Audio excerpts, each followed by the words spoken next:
삼성전자 서비스의 노조 와해 공작, 6년여에 걸친 이 재판의 1심 판결이 어제 나왔죠. 이상훈 삼성전자 이사회 의장을 비롯한 전현직 삼성전자 임직원 등 7명이 1심에서 실형을 선고받고 법정 구속됐습니다. 이 삼성의 그룹 차원의 조직적 노조 와해 혐의를 인정한 겁니다. 이 판결이 미칠 사회 경제적 영향이 적지 않아 보이는데요. CEO 스코어 박주근 대표와 얘기 나눠보겠습니다.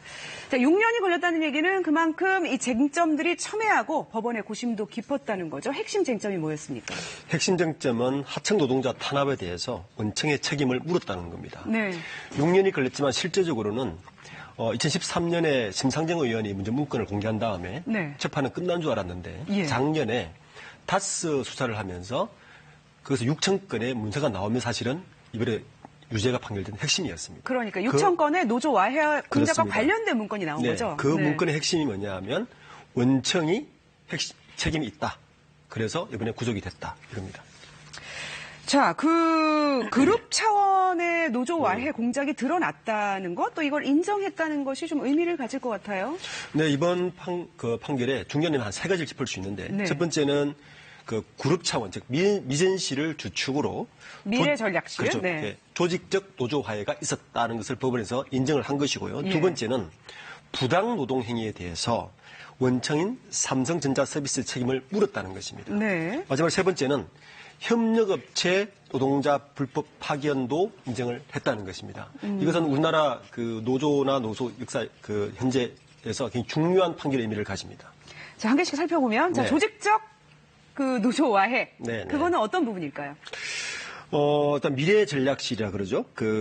여기에서 2011년도에 2011 6월 달에 복수노조, 그 당시 우리나라가 복수노조 도입을 앞두고 있었던 시기에부터 이 문서를 만들기 시작합니다. 네. 자, 그러면 복수노조를 만들면 삼성은 어떻게 해야 되느냐. 노조가 설립되면 즉시 와해 전략을 구사하고 실패하더라도 지연 전략을 구사하자는 게 문건에서 나타났고요. 그 실제 처음에는 삼성 측의 반박은 아이디어 차원이었다고 얘기를 하지만 실제 법원에서는 아이디어가 아니라 실제 실행을 했다라고 판결을 했고 실제 우리가 소위 그린화 전략이라는 어떤 전략을 통해서 삼성에서는 그것을 실제 실행을 했고 그것이 이번엔 법원 판결에서 유죄로 판결이 되었습니다.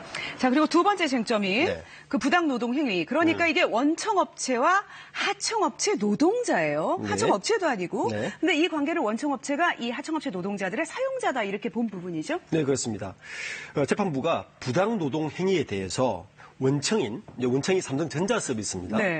책임을 물은 거죠. 그 이유가 뭐냐면 실제적으로 자신의 하부 조직처럼 했고 일거리의 98%를 원청에서 갔는데 어떻게 하청이라고 볼 수 있느냐는 부분이고 하청이 뭐 다른 일도 했으면 모르겠는데 전적으로 맞습니다. 이해를 했기 때문에 이것이 왜 중요하냐면 원청인 그 부당 노동 행위가 사용자성을 인정한 게 이번 판결이 처음입니다. 처음이군요. 그렇습니다. 그래서 굉장히 중요한 판결이고 앞으로 이 판결은 비슷한 노동 행위를 하는 다른 여러 기업들에게 상당한 파장을 미칠 것으로 예상됩니다.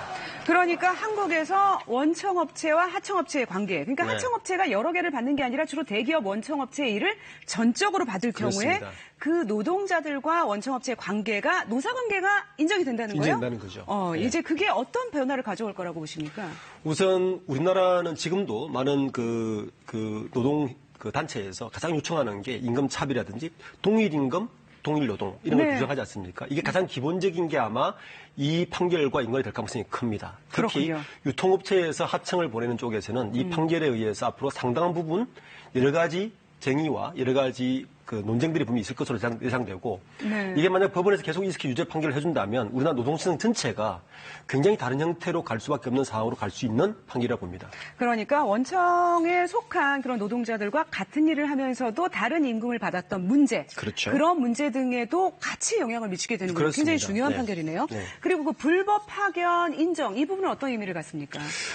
불법 파견 그 인정은 현재 삼성전자 서비스가 협력업체 그 직원들이 삼성전자 서비스 옷을 입고 삼성전자 서비스의 모든 지시를 받으면서도 이게 우리하고는 상관이 없는 일이라고 얘기하는 것에 대해서 법원에서 유죄 판결을 내린 거란 말이에요. 그래서 그런 건에 대해서도 이와 비슷한 그 여러 기업들이 있을 텐데 이번 판결이 아마 그런 상황 모든 것에 대해서 그 굉장히 중요한 어떤 기준 잣대를 제시할 것 같습니다. 네, 그 부분에서도 의미가 있네요. 저희가 이제 그 하청업체지만은 원청업체의 옷을 입고 마치 원청업체에 속한 사람처럼 일을 했는데, 근데 문제가 생기면은 원청업체가 좀 폐업을 한다든지 하고 나몰라라 하는 그런 문제가 제기가 되었죠. 이번 건이 그 핵심이었죠. 네.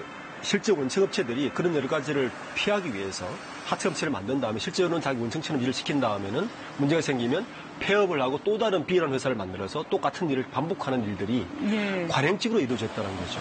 이런 건에 대해서 법원에서는 그것은 불법이다라고 판결을 내려줬기 때문에 향후에 이렇게 운영되는 많은 기업들에 대해서 굉장히 중요한 판결일 것입니다. 네, 그러네요.